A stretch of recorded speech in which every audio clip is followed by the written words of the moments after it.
Good evening, everybody. It's Friday, April 17th, and this is Nighttime Mathematics Radio. Well, it's a quiet night on Twitter. The math homework may go on, but it may not be going on so much tonight. But that said, if anybody out there is trying to get one last bit of math done for the week, tweet on in. The format of the show is always the same. You tweet your questions to @NightMathRadio, and I'll try to answer them live here on the air.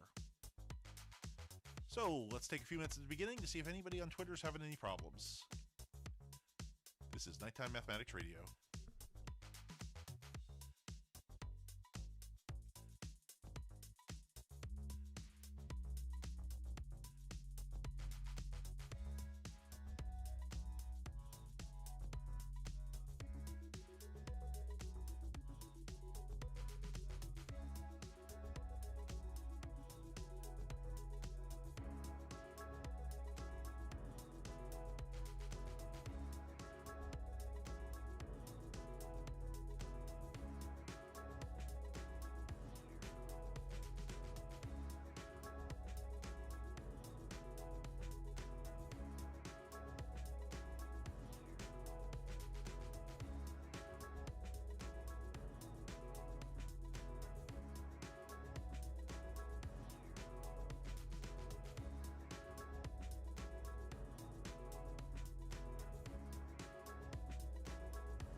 Welcome back, everybody. This is Nighttime Mathematics Radio. Twitter's pretty quiet tonight, which makes sense. It's Friday night, and this has been one of those weeks where I think everybody's really tired. All the faces I see in Zoom meetings, all the faces I see in Hangouts, everyone's looking like the week's just about ready to end. So I guess it's not surprising that Twitter's a little quiet, so I'm going to answer one of my own questions tonight. And this is a question I used to have, which I never understood, which is, how do you figure out what an exponential curve is actually doing? And what I mean by that is this. Let's switch over to the notepad.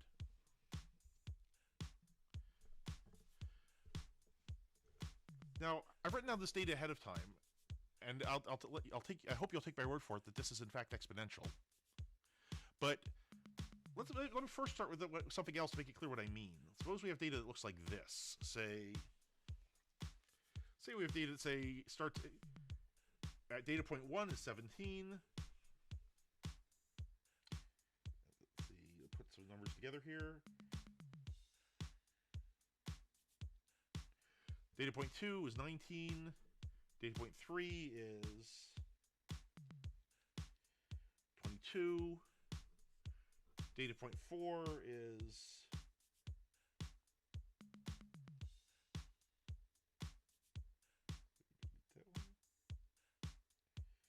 say 24.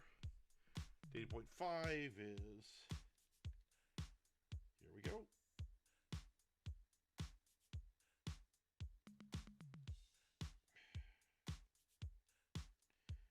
Having some trouble here. Data point 4 is 27. There we go. So let's look at this data for a second in the grapher. And this is something the Apple grapher can do that people don't often play with much. It's mostly done for adding curves, like actual curves for your graphs. But one thing you can add if you want to, let me go over to my grapher. Take just a moment. You can also say add new point set. And this will let you add points, and I can edit the points to be the ones I just mentioned. So we delete that third column. And then for the first column, we had our data was 1, 2, 3, 4, and row below 5. And our data points were 17, 19, 22, 24, and 27. If I plot this in, let me zoom out so I can actually see this. What I'm seeing up here is a rough line. There's 5 data points are a rough line. And you can actually fit a line through those. There's good functions in spreadsheets like Excel, for example, to do called linest, which will try to plot a linear line through those points. But you can look through this. You see, okay, it goes up by 2 or 3 each time, so it's got a slope somewhere between 2 and 3, and let's go right. And you could come with a pretty good approximation to this line right off the bat. Let's look at that other data set I put in for a second, and it had the same 1, 2, 3, 4, 5. But I'm going to have to zoom way out to see this one. Oops, so edit this point set. So I'll click on these points again. Select them. I'll edit the points in. And in fact, there's an interpolation button here, and I can say, try to come up with an interpolant. Interpolate. And you see it actually comes up with a nice interpolant here. It comes up with a slope of about 2.5 plus or minus 1, and y-intercept of about 14.3. That's great. That tells us a lot about the line. Now, this one also has an exponential one, but let's look at that for a moment. Let's look at this next second data set. 17, 39, 90, 207, and 476. So I try to plot this thing, I see it's blowing up like crazy. And in fact, if I have to zoom out a lot to even see the way it's blowing out. Or better yet, change my axes so that one is way different from the other. And I can do that. I can set some frame limits here. Say, make x go between 0 and 6, and make y go between 0 and 500. And you can see this thing is just blowing up like nothing. This is in fact exponential growth. And the problem is, there's a parameter there, but how can you even see it? It turns out there's a trick. There's a really good trick. Let me go back to my notepad for a minute. I'll show you what the trick is. here on my notepad, let me clear this real fast. My data points were 17, 39, 90, 207, and 476. Let's take a log of all those numbers. And it doesn't matter which log, really. I'll take a log base 10 because why not?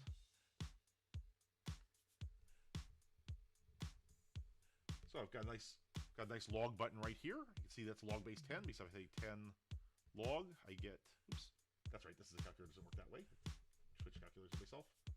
Say log of 100. Enter. Gives me 2, which makes sense. Let's take a log of these numbers for a second. Log of 17 gives me 1.23.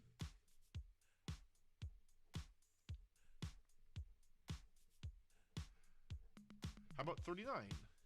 Log of 39 is 1.59.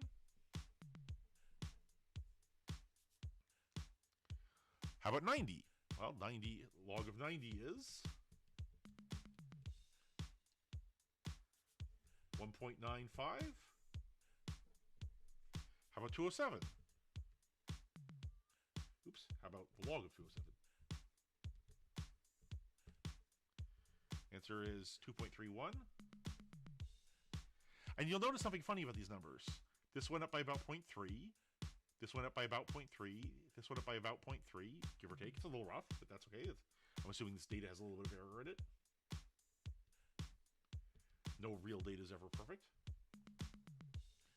Then we have 2.68 or so. Let's plot those logs for a second. Going back to my grapher.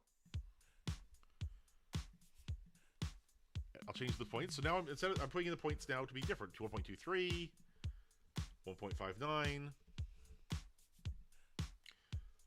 1.95, 2.31, and 2.68.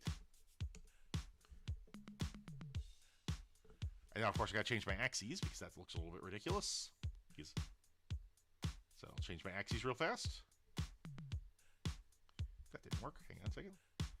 So let me switch my axes or frame limits. Go from 0 to 6 and go from probably 0 to 6 as well on the other. And notice that the exponential curve is now an absolutely straight line. Why? What just happened? Well, here's the trick. Going back to my notepad. Better yet, well, let me quickly interpolate this line the same way we did before. And we see that we have a slope of about 3.6. Sorry, 0.36, 0.36. And an intercept of about 0.866. What's going on here? How can this be? Why did this exponential curve suddenly turn into a line? Well, we're using a really cute trick. We're using a property of logarithms. What's going on is we assume our original function was some sort of... we assume our original function, which we had 5 points from, was some sort of exponential curve. So it went like y is equal to some constant times some base to the x. So the question is, if y is doing that, what is log y doing? So let capital Y equals log of lowercase y. Then capital Y is equal to the log of c times b to the x power. But remember, we have some properties of logarithms. This is a product. The log of a product is the sum of the logs of the individual pieces. So capital Y is equal to log of capital C plus log of b to the x power. But that second one's an exponent. And where you can pull exponents out of logarithms. So that means capital Y is equal to log of C plus x times log of b. Now look at that functional form. Y is equal to something times x plus something.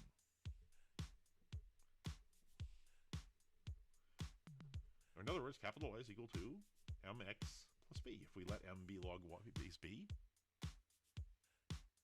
and log base c be lowercase b, This is just a equation of a line. So remember those things we wrote down earlier, that the slope of the curve of the logs was 0.36. What that means is the log of the original base is 0.36. So the original base is just 10 to that. And fortunately, if we look at our calculator, there's a little 10 to the x floating around above the log button. So if I want second 10 to the x, what is 10 to the 0.36? And the answer is about 2.3. And in fact, 2.3 is exactly what I was using as my logarithmic basis when I was secretly making this graph. This is one of the main points to logarithms. If you take an exponential curve and then take the log of what comes out, what you get back is a line. So exponential curves and lines can be treated exactly the same way as long as you're willing to take logarithms. And that's an amazing trick. It gets used all the time. Let's take one last look at Twitter here. And it's looking pretty silent. This is a slow night for Twitter, which makes perfect sense. So with that, let's end the show. This has been Nighttime Mathematics Radio, everybody. So if anyone out there is just trying to do math homework and seeing the inside of their eyelids, I understand. I'll see you back Monday night for any more help you might need. Good night, everybody.